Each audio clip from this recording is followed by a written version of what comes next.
Psaume 83 contre les ennemis d'Israël. Dieu ne garde pas le silence.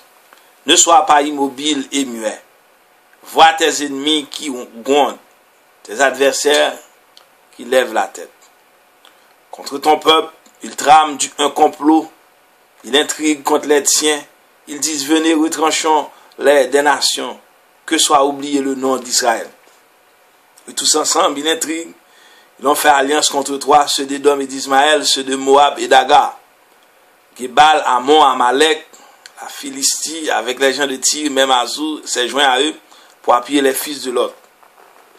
Traite-les comme tu fis de Madian, de Sisera, Yabin, au torrent de Kiso. Ils ont été anéantis en haine dans l'eau. Ils ont servi de fumée pour la terre. Supprime le chef comme Oreb et Zéeb, tous les princes comme Zéba et Salmuna, et disait à nous le domaine de Dieu. Dieu rend les pareils au brin de paille, à la graine qui tourbillonne dans le vent, comme un feu dévore la forêt, comme une flamme embrase les montagnes. Oui, poursuis-les de tes ouragans, et que tes orages les épouvantent. Que leur front soit marqué d'infamie, et qu'ils cherchent ton nom, Seigneur, frappé pour toujours d'épouvante et de honte, qu'ils périssent déshonorés. Et qu'ils le sachent, toi seul tu as pour le nom, le Seigneur, le Très-Haut sur toute la terre. Commençons par énumérer ce qu'on peut vraiment appeler les coordonnées du psaume 83.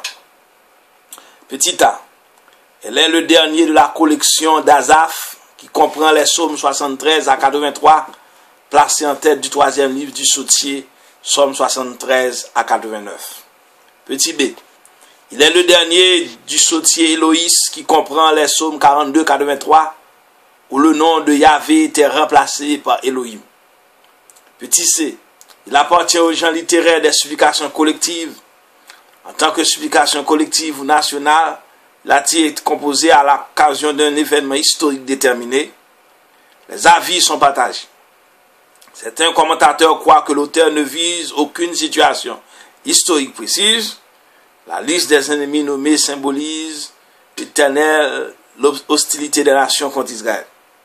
D'autres, au contraire, y voient une coalition réelle du temps de la monarchie, mais impossible à identifier. Cette dernière opinion, émise par Ravasi, reste plausive et nous l'adoptons.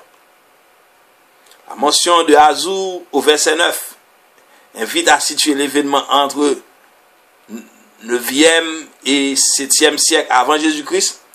La structure du morceau appuie l'hypothèse que nous avons choisie. Appel à Dieu, verset 2. Premier temps, verset 3 à 9, la coalition. Le projet de coaliser, verset 3 à 5. La liste des coalisés, verset 6 à 9. Deuxième temps, 10 à 19, les malédictions. La liste de victoire de Yahvé, verset 3 à 5. Le jugement cosmique de Yahvé, verset 14 à 16. Le jugement moral de Yahvé, verset 17 à 19. Donc, somme encore d'Asaph. Appel à Dieu, verset 2. Le thème qui motive l'appel à Dieu est classique. Il s'agit du silence de Dieu, symbole de son inaction, de son apparente indifférence. L'absence de Dieu est toujours dramatique en Israël, plus rien en va. Premier temps, verset 3 à 9, la coalition. Selon la tactique bien connue, les ennemis d'Israël deviennent les ennemis de Dieu. Israël est l'héritage de Dieu, c'est lui, Dieu, qui installa Israël en terre de Canaan, comme il est dit dans le credo biblique de Théonome 26, verset 5 à 9, Josué 14, verset 2 à 13, il s'ensuit que tout acte qui tend à priver Israël de sa terre équivaut à un attentat au plan de Dieu. Ce raisonnement est développé dans les strophes qui suivent. Le projet de coaliser, verset 3 à 5, les ennemis d'Israël, par conséquent les ennemis de Dieu, apparaissent soudain au verset 3, remplis de haine et d'arrogance, pleinement assurés de leur triomphe, ils intriguent contre les protégés de Dieu, verset 4, et comble d'innocence, verset 5. Ils disent, venez, retranchons-les des nations, que soit oublié le nom d'Israël. La liste des coalisés, verset 6 à 9. Le verset 6 confirme ce que l'on sait déjà de leur projet diabolique. À coup d'intrigue, ils ont fait alliance contre Israël. Les versets 6 à 9 identifient les conjurés. Ils sont au nombre de 10. 1. Les Édomites, descendants d'Ésaü, frère de Jacob, ennemi héréditaire d'Israël, il habite au sud de la mer Morte. 2. Les Ismaélites, descendants d'Ismaël, fils d'Abraham, et d'Agar, servante, ils nomadisent en Arabie. 3.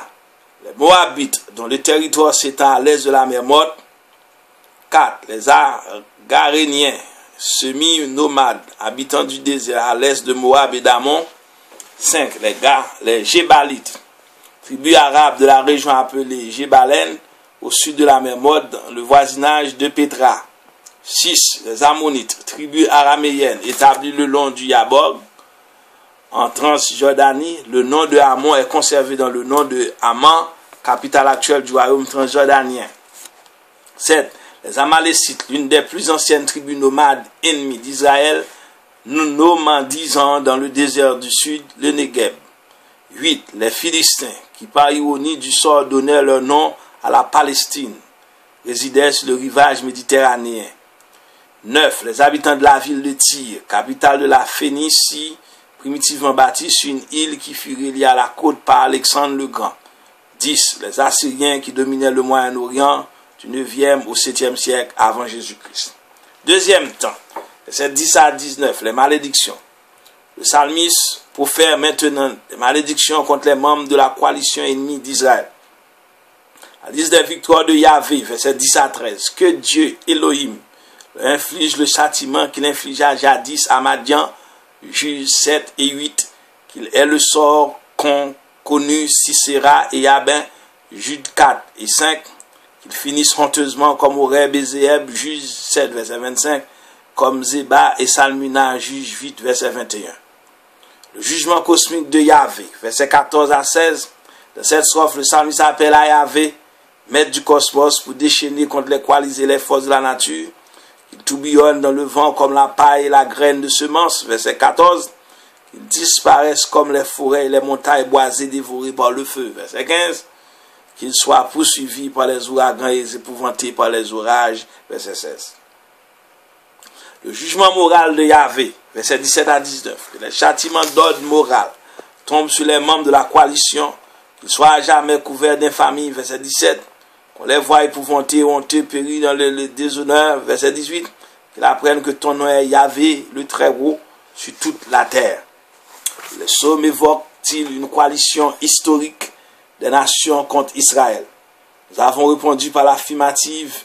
N'oublions pas cependant que plusieurs auteurs, et non des moindres, soutiennent l'opinion contraire. Ce qui nous a vu, réflexion suivante et d'un d'eux, Israël fut toujours dans le monde où il vivait, une réalité politique contestée, il ne subsiste en grâce à l'attention constante de son Dieu, que celui-ci se laisse un moment distraire, et s'en est fait d'Israël ce qui vaut Israël ancien, vaut plus encore pour l'Église de Christ. Amen. Amen. C'était le psaume 83. À très bientôt pour le psaume 84.